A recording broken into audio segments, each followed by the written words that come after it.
나와주세요. 네, 안녕하세요. 반갑습니다. 저는 닥터 자존감이라고 한국에 오면 많이 부르시는데요. 많은 아이들과 상담도 해보고 또 많은 부모님들을 우리 한국뿐만 아니라 미국뿐만 아니라 많은 나라에서 만나보고 했지만 정말 이 자존감 높은 아이들의 특징이 있고 또 그런 아이들을 키워내는 부모님의 특징도 있더라고요. 그래서 이 0.1%의 비밀, 특히 우리 행복하고 정말 마음이 튼튼한 아이들을 어떻게 하면 우리가 키워낼 수 있을까? 그 비밀이 바로 우리 아이 자존감의 비밀이라는 주제로 이렇게 찾아뵙겠습니다. 자존감은 너무너무 중요해요. 근데 자존감을 좀 오해하시는 분들도 많이 있으신 것 같아요. 자기애 아니면 자존심, 또 자부심 이런 여러 가지 자로 시작되는 단어들이 많이 있는데 오늘 특히 일부를 통해서 이 자존감이 확실하게 무엇인지 그리고 매일 생활하면서 우리 아이들에게는 어떻게 나타나고 있는지 그런 거에 대해서 한번 같이 보시겠습니다. 그러면 이 자존감이 무엇일까요? 나 스스로 그냥 가만히 있는데 누가 옆에서 너는 참 괜찮은 아이야. 너는 내가 봐도 진짜 예뻐. 이렇게 얘기 안 해줘도 나 혼자 있을 때 나 자신에 대해서 어떻게 생각하는가? 여러분들은 어떠세요? 혼자 있을 때 나는 이거 부족해. 나는 이거 실수만 너무너무 많이 하는 아이야. 이렇게 생각할까요? 아니면 실수투성일 수도 있지만 다 모든 것을 잘하지는 않지만 그다지 그렇게 예쁘지도 않아도 그래도 마음이 편안하고 나는 그래도 괜찮은 사람이야. 사랑받을 만한 사람이야. 그리고 행복한 아이야. 어떤 어려움이 찾아와도 나 이거 잘 이길 수 있어 하는 아이일까요? 사람일까요? 이게 바로 자존감의 중요성이에요. 한번 보실까요? 어떤 상황에서도 나 스스로를 믿고 내 주어진 그런 환경들을 잘 이겨나가는 거. 자존감 높은 학생들을 만나보면 가만히 보고 있으면 행복해요. 똑같이 어려운 공부를 하고 있어도 뭔가 만족스럽고 그다지 그렇게 막 늘 잘하는 것도 아니에요. 보면은 제일 잘생기지도 않았어요. 하지만 마음이 편안하고 저 사람은 뭔가 이 속사람이 든든하다라는 느낌을 저절로 오죠. 또 보실까요? 언제나 한결같이 자신을 존중하는 힘. 아까 말씀드렸죠. 내가 완벽해서가 아니에요. 저는 솔직히 못하는 거 되게 많이 있어요. 하지만 그것도 나의 일부분이기 때문에 그냥 받아들이고 고칠 거는 고치고 노력할 수 있으면 노력하고 하지만 그것도 나기 때문에 괜찮은 거예요. 그게 바로 자존감의 힘이죠. 또 보실까요? 자신에 대한 긍정적인 이미지. 자존감이 높으면 자기 자신을 깎아내리지 않아요. 너는 이거밖에 안 되는 사람이야. 야, 너는 해봤자 안 돼. 시도도 하지 마. 이건 자신을 깎아내리는 말이잖아요. 근데 이런 말을 안 한다는 거죠. 정말 자존감이라는 것은 오뚜기의 힘이에요. 살다 보면 인생 다 어려워져요. 스트레스도 참 늘 많이 있어요. 늘 평안한 사람은 없어요. 하지만 자존감이 높을 때는 툭툭 털고 다시 일어설 수 있다라는 거죠. 네, 이게 바로 자존감인데 그러면 왜 자존감이 중요한가 한번 보실까요? 일치율을 보이는 것들이 굉장히 많이 있어요. 예를 들어서 신체상, 또 자아상, 공감 능력, 그리고 리더십은 100%나 성취도도 굉장히 높은 일치율을 보이는데 이게 바로 무슨 뜻일까요? 자존감이 높으면 내 신체에 대해서도 만족해요. 네, 오늘도 아마 신청해놓고 여기 안 오신 분들 계실 거예요. 왜냐? 이것저것 입어보니까 안 예뻐. 거기 가면 누구누구도 오는데. 그러니까 자기 자신의 신체에 대한 불만족이 있는 거예요. 그리고 남들보다 훨씬 더 늘 예뻐야 되는 그런 게 있는 거예요. 근데요, 부모로서 마음이 편하시려면 빨리 받아들이셔야 돼요. 뭐를 받아들이셔야 될까요? 우리 아이보다 예쁜 아이 있어요. 우리 아이보다 똑똑한 아이 반드시 있어요. 그거 빨리 받아들이시면 세상이 편해져요. 자꾸 우리 아이가 1등 안 해도 되고 늘 이쁘지 않아도 되기 때문에. 네, 다른 사람들과 공감도 잘하는 아이들을 보면 자존감이 참 높아요. 이게 뭘까요? 내가 소중하면 남도 소중한 거거든요. 내가 이거 먹고 싶으면 남도 먹고 싶은 거예요. 내가 이거 가지고 싶으면 남도 그거 가지고 싶겠지. 공감을 하는 거예요. 특히 학교에서 왕따 시키는 아이들을 보면 네, 자존감이 낮아서 왕따 시키는 것 같죠. 네, 이 아이들은 다른 게 굉장히 높은 거예요. 자기 애가 굉장히 높아요. 나는 이만큼 소중한데 왜 못 알아봐? 그러면서 왕따를 시킨대요. 근데 자존감이 높을 때는 남에게 함부로 할 수 없어요. 공감을 해버리기 때문에 아, 내가 저 아이한테 이렇게 했을 땐 저 아이는 어떨까 하고 쉽게 공감을 하기 때문에 그러다 보니까 자존감 높은 아이들은 반드시 리더가 돼요. 왜일까요? 내 마음이 편안하면 옆에 있는 사람도 편안하게 해주거든요. 그런 친구들이 있죠. 5분만 만나고 오면 막 이런 데가 막 쑤셔요. 왜냐면 그 사람 앞에서는 예쁜 가방도 들고 가면 안 돼요. 새로 산 옷 입고 가면 안 돼요. 그리고 내가 뭔가 잘나면 안 돼요. 왜일까요? 그 사람이 불안해지고 하기 때문에 그런 사람이랑 조금만 있다가 오면은 내가 피곤해요. 자존감이 낮으면 옆에 있는 사람을 굉장히 피곤하게 만들어요. 자꾸 비교를 하고 무엇인가 자기가 조금 부족하다라고 느끼면 남에게 하게 되기 때문에 마음을 편안하게 해주는 사람은 내 자신 스스로가 괜찮고 편안하니까 옆에 있는 사람도 편안해지는 거예요.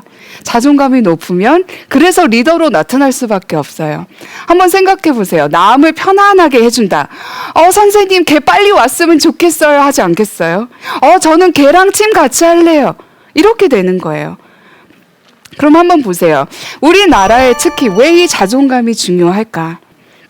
미국 같은 경우에는 저희가 60년도, 70년도 때부터 자존감에 대해서 오랫동안 얘기를 해왔어요. 그래서 미국에서 생각해보면 너무 오랫동안 우리가 이 자존감에 대해서 공부를 하고 연구를 해오다 보니까 어떻게 보면 보통 사람들이 다 잘 이해를 하고 계세요. 내가 아이에게 이런 말을 하면 이 아이의 자존감에게 끼치는 영향 다 인식을 하고 늘 생각을 하신다는 거죠. 근데 우리 한국 나라에는 이게 소개된 지가 얼마 안 됐어요. 지금까지는 우리가 살기가 너무 바빴고 음식 먹는 게 너무 중요했고 일단 살고 봐야 되니까요.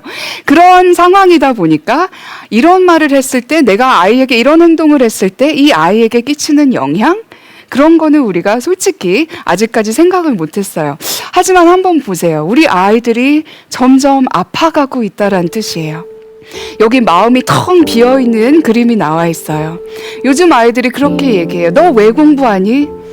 몰라요. 공부 안 하면 죽어요. 집에서 하라니까 하는 거예요. 삶에 의미가 없고 마음이 텅 비어있다라고 얘기를 하고 있어요. 어떤 아이는 자살도 요즘 굉장히 심각하지만 자해라는 것도 심각하게 나타나고 있어요. 이 자해는 뭘까요? 내가 죽으려고 내 자신을 해치는 것은 아니지만 무언가가 스트레스가 많고 이것을 어떻게 해결해야 될지 모르니까 자기 자신을 아프게 한다는 뜻이에요. 한 아이는 자해가 굉장히 심각했어요. 자해의 특징, 자해를 하고 있는 아이들의 특징은 뭐냐면 참 좋은 배경에 있는 아이들이에요. 집안 배경이 좋아요. 공부도 잘해요. 그리고 대부분 보면 참 잘생기고 예쁜 아이들이에요. 이 아이들이 겉으로 봤을 땐 참 행복할 것 같고 뭐든지 잘할 것 같은데 남이 못 보는 가슴살, 이 허벅지 안살 이런 데를 스스로 자르거나 데우거나 이렇게 하고 있어요.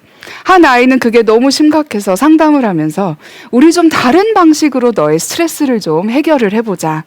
그랬더니 이 학생이 뭐라 그랬을까요?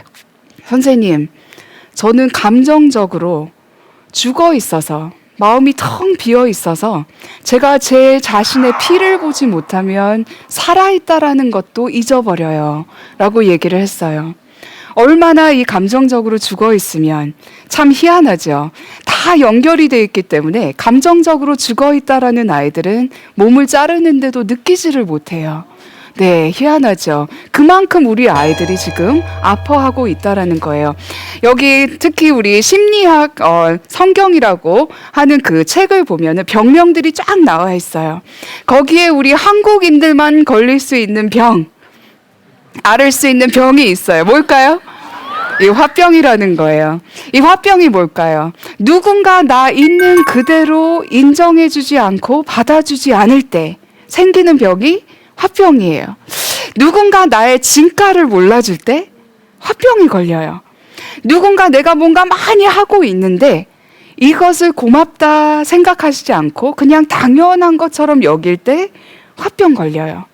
옛날에는 우리 주부님들이 많이 걸린다고 했어요. 왜죠? 평생 뒷바라지하고 다 해놨더니 애들은 굿바이 하고 떠나요. 언젠가는 같이 살았던 사람도 Who are you? 할 정도로 몰라요.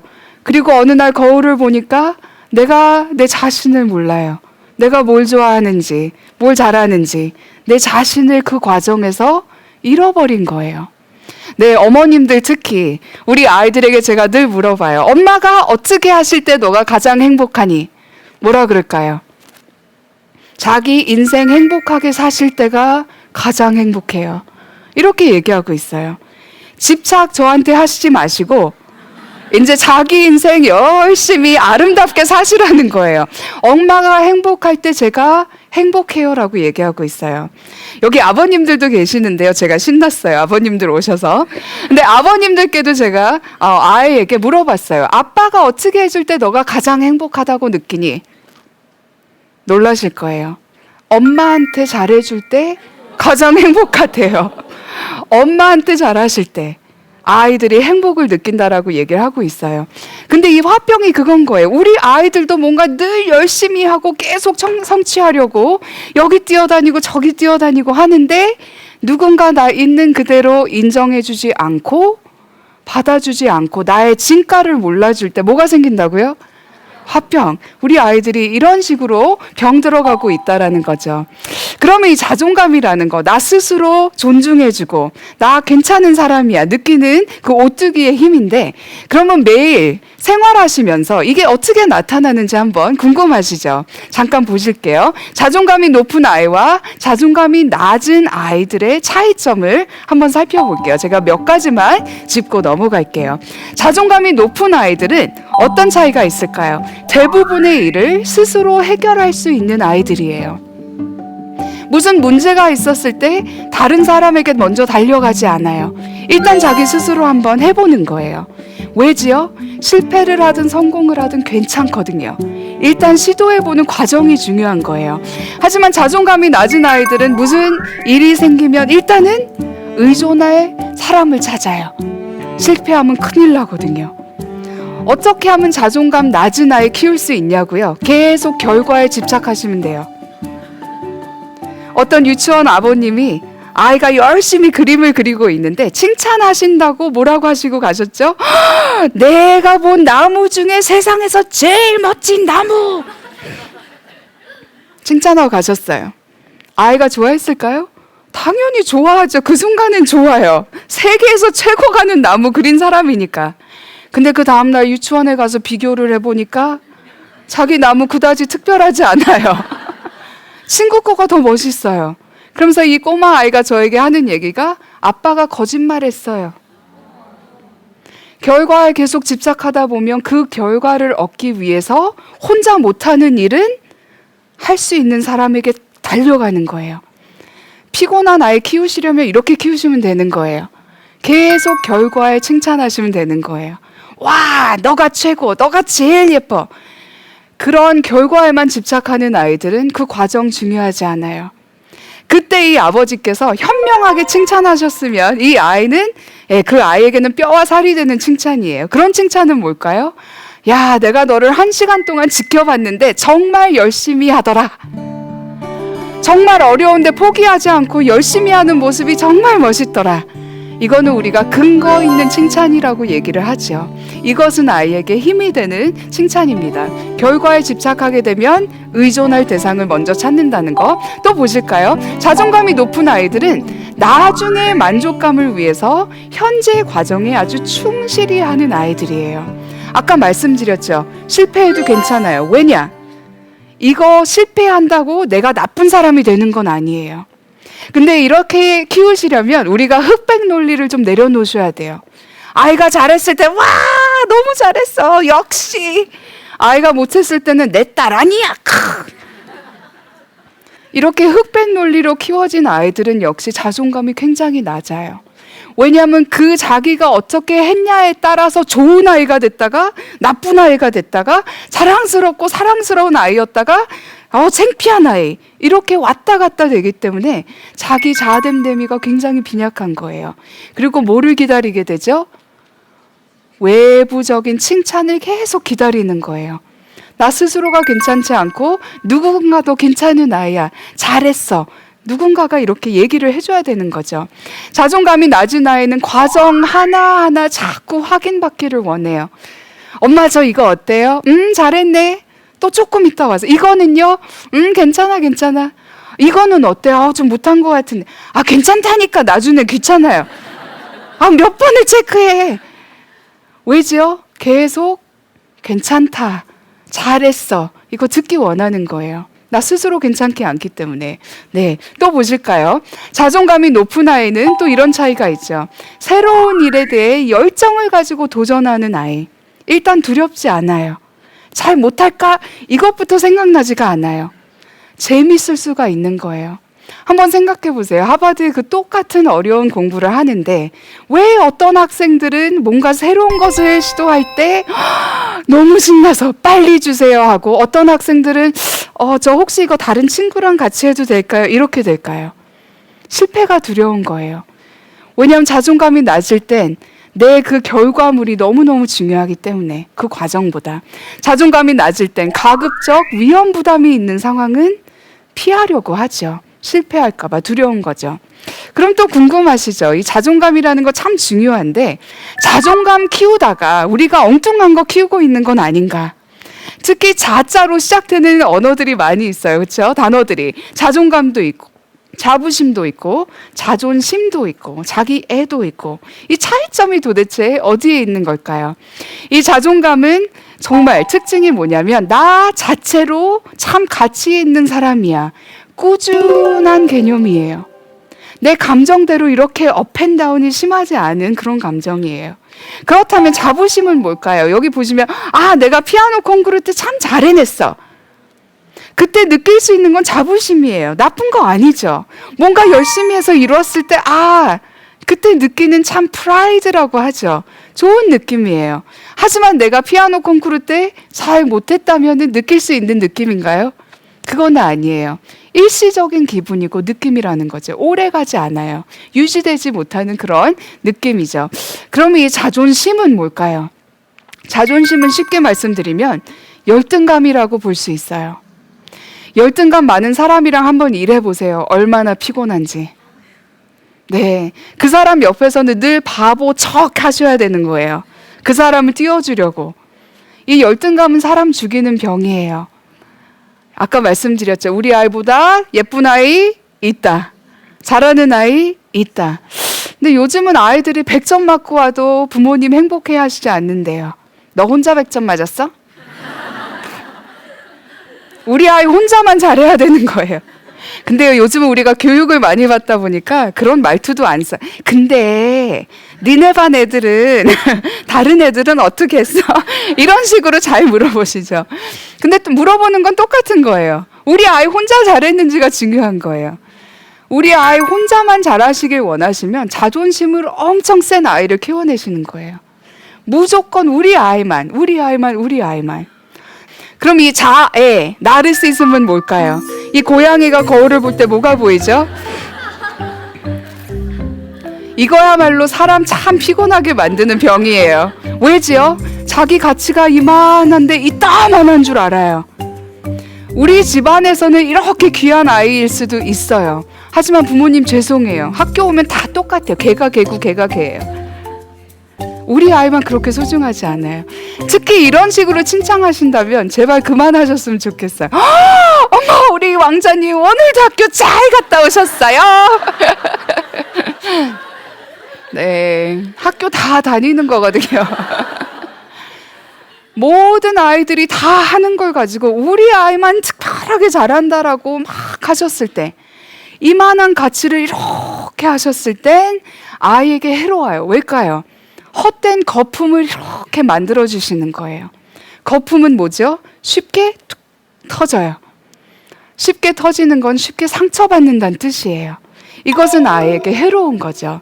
이게 바로 나르시즘이고 자기애예요. 나만 참 중요한 그런 거. 이렇게 키운다면 우리가 빈약한 아이들을 키워내고 있는 거죠. 그러면 또 일반 생활하시면서 자존감이 또 어떻게 나타나는지 한번 보시겠습니다. 시험이나 경기에서 상당한 실력을 아이가 발휘했을 때 어떤 반응을 보이나요? A. 자기가 훌륭히 잘해냈음을 인정하고 스스로 한 공부와 연습이 어떤 결과를 가져왔는지 그냥 얘기할 수 있는 아이. 아, 제가 이렇게 했더니 이런 결과를 가져왔어요. 그럼 B 한번 보실까요? 자신의 성취는 무시하고 잘못한 부분만 자꾸 지적하는 아이. 다 잘했는데 그거 하나 때문에 다 망쳤어요. 생각하기 싫어요. 막 이런 아이들이 있죠. 요만큼 실수했다고 다 망가진 것처럼. C는요, 자신의 훌륭한 부분도 사람들에게 더 강조하면서 조금 더 칭찬과 주목받으려고. 근데 이거 보셨어요? 내가 봐도 역시 난. 이렇게 되는 거예요. 어떤 아이가 자존감이 높은 걸까요? A죠. 그 과정이 중요하고 내가 이렇게 했을 때 이런 결과가 왔어요. 정말 열심히 하니까 되는군요. 이렇게 되는 거죠. 또 보실까요? A가 맞아요. 두 번째는요, 문제를 푸는 상황에서 답을 찾지 못할 때 우리 아이는 어떤 반응을 보이나? A, 한번 보실까요? 자신이 정답을 알지 못한다는 사실에 굉장히 실망하는 아이. 그러면서 저 이거 하기 싫어요 하고 덮어놓는 아이죠. B는요, 자신이 정답을 알지 못한다는 사실을 차라리 그냥 당연하고 자연스럽게 얘기를 해요. 그러면서 더 알고 싶어요. 좀 얘기해 주세요. 이거에 대한 배우고 싶은 그 자세가 나오는 거예요. C는요, 허세를 부리며 자신의 답이 무조건 맞다라고. 제가 아이들과 이런 교육을 하면서 이 정확한 요 문제를 아이들에게 보여준 적이 있어요. 한 아이가 손을 딱 들더니 저 C번 완전 우리 아빠예요. 그러는 거예요. 그러니까 자기 답이 틀렸는데도 무조건 맞다고 우기는 그런 허세를 부리는 그런 태도. 어느 아이가 자존감이 높은 걸까요? 네, B겠죠. 그거를 몰라도 괜찮은 거예요. 그건 모른다고 내가 나쁜 아이가 되는 건 아니거든요. 그리고 오히려 더 알고 싶어요. 좀 가르쳐 주세요 하는 그런 아이겠죠. 정말 0.1%의 이 자존감의 비밀 너무너무 중요해요. 백인들, 흑인들, 한국 아이들, 중국 아이들, 히스패닉 아이들 제가 많이 만나봤어요. 근데 참 궁금할 때가 있어요.